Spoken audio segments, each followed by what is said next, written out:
Good day, engineers, and welcome back to another calculator technique video for vectors and analytic geometry. In this video, we will discuss angles between two vectors. Question 1. Compute the angle between two vectors 3i plus 4j minus k and 2i minus j plus k.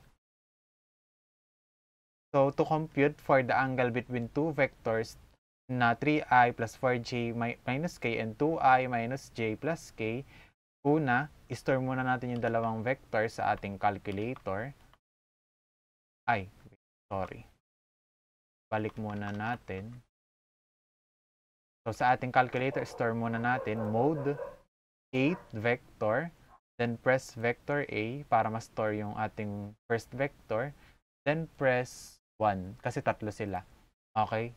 3, 4, -1 para sa k. Then press shift 5 to data, to vector B. Then para dun sa ikalawang vector, tatlo din. 3, 2, -1, 1. Then press AC. You can either use the cosine 1 or the sine 1. Parehas lang sila ng lalabas na sagot. And note, dapat naka-degree yung inyong calculator para makuha natin yung angle. Shift mode, then 3 degree. Okay, nakaset na sa degree, nakastore na yung ating vector, pwede nating i-substitute dun sa ating formula. Okay, cosine -1, cosine -1, cross parenthesis, mag-set ka ng divide sa dalawa, then close parenthesis, close parenthesis. Okay, so dito sa unang parenthesis is i-multiply mo lang yung vector, dot product, vector A dot vector B. Then dun sa divide, pindutin mo lang to. Then absolute value ng vector A, then absolute value ulit, shift abs ng vector B.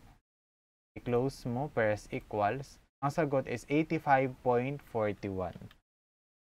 Okay, ang pinakamalapit na sagot is letter B, 85.39. Okay, try naman natin yung isang formula, which is this one. Okay, try natin to. Yung sine -1.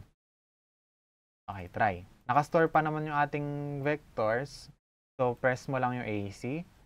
Then, shift sine -1, i-close mo yung parenthesis, gumawa ka ng dalawang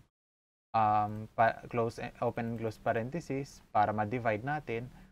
Then, absolute value daw, naka-cross product si vector A times vector B, Then, punta ka doon sa isang open and close, naka-absolute si vector A, i-close mo. Then, absolute, si vector B, i-close mo. Press equals. Ayan, same lang tayo ng lalabas sa sagot na 85.41. Okay? So, that's it for this video. Thank you for listening. And if you have any questions, you may email me on my email in this box. And of course, you may message me on my official Facebook account. See you on the next video.